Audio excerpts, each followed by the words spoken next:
welcome to ONTV News. I'm Cheryl Coonan. Grandin's Hair Center in Lake Orion has been doing their part to help young girls be able to attend prom or homecoming through the entire month of March. Grandin's has been accepting gently used formal dresses for their 4th annual prom dress extravaganza. Interested girls that may not be able to afford a dress were invited to browse through the selection of dresses and even try them on. The girls were then able to take the dress of their liking home with no cost. Grandin's manager Shayna White was inspired to start the program after hearing how the current economy was affecting the young girls and their families. We had a couple girls come in that were telling us how they couldn't afford prom dresses because their parents had been laid off due to the economy. So we brought some of our own dresses in from our girls, and it kind of went from there. We decided to start collecting dresses and donating it back to the girls. Grandin's plans to run the prom dress extravaganza event annually as long as there's a need for it. For more information, visit grandins.com or call them at 248-693-4556.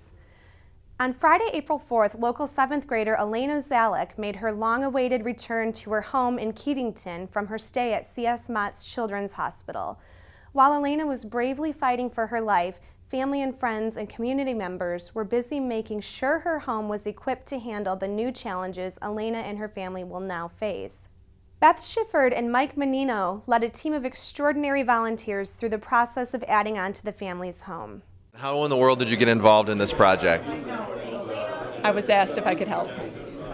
And so you just stepped up, and since that time? Terry approached me, said Elena may come home someday, we need a plan in the background, just can we start having a plan just in case. And so what do you get out of this? Did they pay you? How much did you make? Not a dime. A group of Elena's close friends were on hand to welcome her home as well, including Raina Perry, Emma Quinn, and Natalie Schifford. The girls have been by Elena's side since she was hospitalized in late July after being diagnosed with acute lymphoblastic leukemia. Like the rest of the community, the girls are happy their friend is home. It's just really exciting to see her finally get to move in, and it's really emotional too, because I've been with her through a lot, and I haven't seen her this happy since the beginning of September when we were all visiting her in the hospital, and it's just great to see that she's made so much progress. To learn more about Elena's story or help with donations, please visit youcaring.com and search Bring Elena Home. While many kids and families utilize their time off during spring break to rest and relax or enjoy fun in the sun, Boy Scout Troop 189 from Clarkston was busy working in the woods. Along with the DNR and UAW and the National Forest Department, the Scouts renovated a rustic cabin in Bald Mountain. The renovations included making sure the cabin and surrounding area is equipped for patrons in wheelchairs. Tom Kanitz of the National Forest Department was happy to contribute.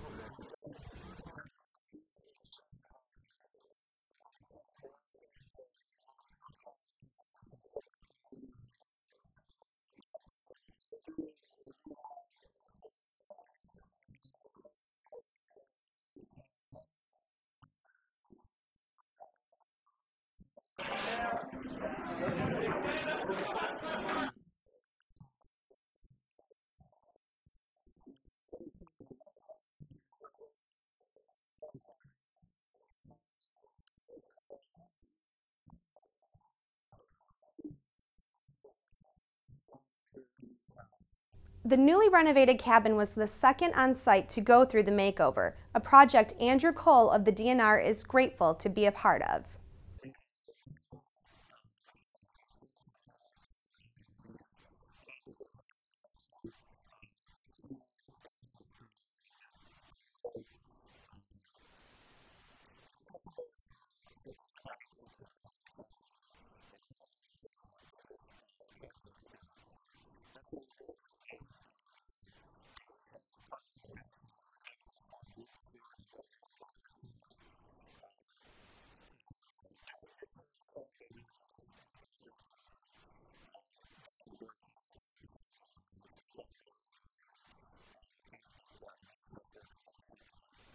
As his friends took off for the beach or stayed camped indoors with video games, Clarkston High School junior Noah Peterson led his troop in ensuring all individuals will have a chance to enjoy the beauty and serenity of Bald Mountain.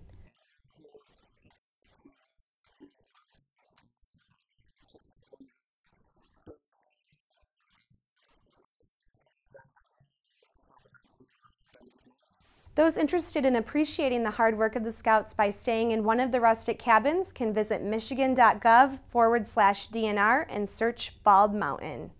ONTV wouldn't be what it is today without the help of our volunteers, producers, and board members. On Friday, April 11th, the people we depend on were recognized during ONTV's Volunteer Appreciation Banquet. ONTV Executive Director Ian Locke welcomed those in attendance and looked back on an amazing year at ONTV. Dozens of programs were produced in 2013 thanks to the hard work and dedication of the volunteers and producers that make up the ONTV family. Well, today's event is the Orion Neighborhood Television Annual Volunteer Banquet, and we're here to just kind of celebrate ONTV and the volunteers that really make it happen for us. If we don't have our volunteers, we don't have an organization. So tonight is just kind of ONTV giving back to our volunteers to say a big, big thank you for all of the hard work they put in, all the programming they produce to really make ONTV what it is. Board members were recognized, producers received certificates, and several volunteers were singled out with awards.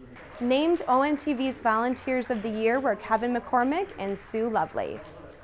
Well, my reaction is like complete and total surprise. I really didn't see it coming, but I love it because I'm doing it because I love doing it. The stuff that I do for ONTV is truly a passion. It comes straight from the heart. I have so much fun. The people that work there are awesome folks, and they make me feel like $1 million, and so this was just a nice award to recognize that. I was surprised and very honored. Thank you for taking the time to recognize me. I did not realize that people were watching, and we never know when we are volunteering who might be watching and what we're going to be recognized for. So it was a definite honor, and I appreciate it. Named ONTV's Producers of the Year were George Sinnott and Evelyn Doyle for their work on the program Active Living. To me, it was a real surprise because we've got a lot of great people that work here at the station. So this has been fantastic. We've done a lot with ONTV over the last year, both Evelyn and I. It certainly has enriched my retirement life. I'm having fun. I'm enjoying what I'm doing. I'm learning so many new things. I love directing the programs because I listen to all the people talking, and I find it fascinating. Just people I would never have met in any other way. So I think I'm enjoying it. And named ONTV's Intern of the Year was Kayla Brandon, who regularly anchors this newscast, has co-hosted the ONTV Food Drive, and has helped out in various ways on numerous productions. I was really shocked. I mean, I know I've been a volunteer. I consider myself a volunteer for 2 years now. And I just do it because I love ONTV, I love this community, and it's been great to hone my storytelling skills. But I never thought that I'd ever be recognized for it because I just do it because I love what I do. If you'd like to get involved with what ONTV has to offer, feel free to visit our studio located in the Orion Center on Joslyn Road near Clarkston Road, or give us a call at 248-393-1060. You can also visit our webpage at orionontv.org. We're going to take a quick break, but when we return, we'll have a special report from Joe Johnson on a new business moving to the area. You're watching ONTV News. Stay tuned.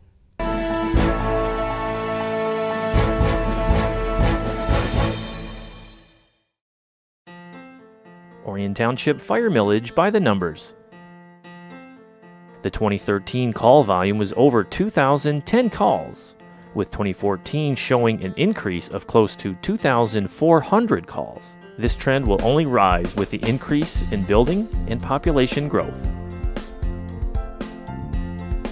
The Orion Township Fire Millage is used strictly to provide EMS and fire protection services to its citizens. No other monies are generated to offset costs. In 2013, the stations were unmanned over 11,088 hours, which slows response time by 5 to 6 minutes. The average age of first response equipment is nearing 18 years old. An aerial device is 38 years old, with personal equipment past the useful life for maximum protection. In 1960, the existing millage was set at 1 mil and rolled back to 0.98 mils in 1979. This rate has not changed since that time. Be sure to vote on August 5th, 2014.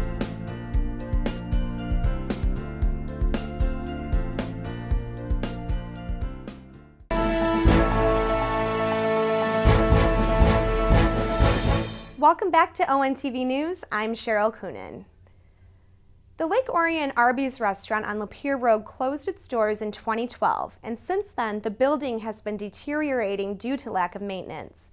Demolition began on the building on Tuesday, April 1st, to make way for a state-of-the-art medical facility. ONTV News' Joe Johnson has the story. On Friday, March 28th, representatives of Orion Township, the Chamber of Commerce, and friends and family gathered in front of the former Arby's restaurant on M24 to break ground on an exciting new project. If all goes according to plan, the Greenfield Medical Village will open its doors to the public by December 1st of 2014. Dr. Brad Greenfield has been operating Lake Orion Family Dentistry in the Bald Mountain Medical Building since 2010, but is looking forward to moving into the brand new state-of-the-art facility. I'm going to be honest with you, I'm nervous. This is my first time ever doing anything like this, so I'm nervous. But I'm very excited. I hardly slept last night. I'm going to be honest. I got things running through my head, ideas. I'm really excited. The community's been great to me. My patients have been great to me. They have been, they've been big fans and big supporters. And the township has been wonderful to me. We showed them our plans. They liked what they saw. They really, they had ideas. They put their ideas in, and a lot of the ideas were absolutely fantastic. We took a lot of their ideas and applied them to the business inside and out. And I can't really say enough good stuff about them. They've really been just supportive from the start and hopefully to the finish.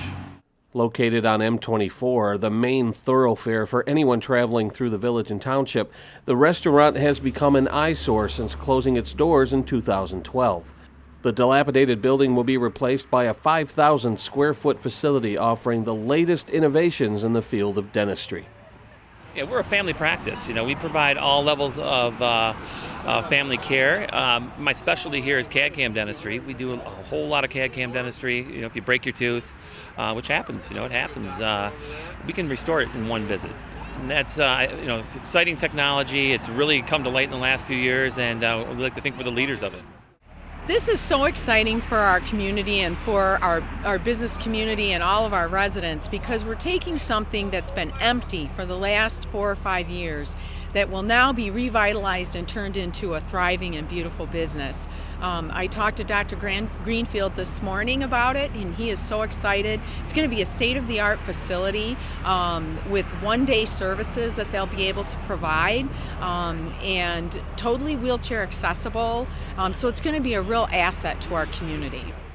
Dr. Greenfield's business is going to really, he's currently operating in Orion Township, but he's reinvesting in our community, which is something I love to see, is people that are going to grow their business here in our community. And it's really, from what I've seen on the blueprints, it's a state-of-the-art dental facility. It's really cool, unlike anything I've ever seen before. And nothing but rave reviews from all the way through this whole process, from people that have heard about it, that are clients of Dr. Greenfield, and then just people that are interested in seeing something happen positive with the old Arby's site. So I think it's a win straight across the board for our entire community. In Lake Orion, this is Joe Johnson reporting for ONTV News. Thanks, Joe. It's recommended that children put down that video game controller and smartphone and go outside to play at least 60 minutes every day. Children here in the Orion area have a brand new destination to have some fun while getting some exercise at the same time. On April 12th, representatives of Orion Township were joined by area families to dedicate the beautiful new Dragon's Den at Friendship Park. 1 year ago, the Orion Township Board decided that the existing playground structure at the park needed to be replaced. Money was set aside for park improvements, including a brand new playground. The impressive new structure features rock climbing walls, bridges, slides, and much more, and there are nearby picnic areas for families to enjoy. It's awesome. I mean, when I pulled in and saw all the kids playing on this playground, it's more than I imagined. It's great. It's really awesome to see it come full circle. We're very excited to have this finally come, be complete. We've had an amazing team of staff that's worked around the clock. Adam Peelish, David Crabtree, Mike McDonald. It's just unbelievable. So, I mean, we had our old play structure, and with the board support and the community, to see it removed, all the donations coming through to help out to build this beautiful structure that we can have for a long time. Very happy with it. So. The township also held a contest and invited area elementary school children to come up with a name for the playground. Culver's offered some prizes and more than 300 children took part. Of the 146 unique names, township employees whittled down the submissions and eventually settled on Dragon's Den. Dawson, Tegan, Madison, and Lizzie all submitted the winning name. They were awarded prizes donated by Culver's and were in attendance at the ribbon cutting ceremony. All right, so you guys get your hands on this. Don't run with the scissors. Ready? 1, 2, 3. Yeah! Go play! Let's go, Pete!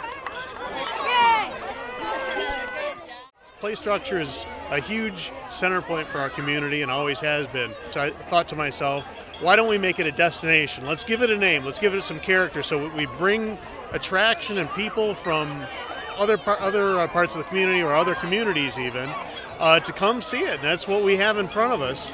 And well, the process is I thought I'd throw it out there to the elementary schools and some of the kids in the community and make them part of what our future is going to be, because this is all about them. Then finally, we took the 5 most popular and put it to a vote of all the township employees, because we had to narrow it down some way, and then we ended up with Dragon's Den. It's awesome. I couldn't believe it. I expected maybe 15, 20, 30 people here, and not to see all these kids running around. And it's just, it's like Chris Barnett said. He said, this is the only one like its kind in the state of Michigan. So hats off to our township supervisor for making that. Oh, I told him I'd go down the slide with him, all right?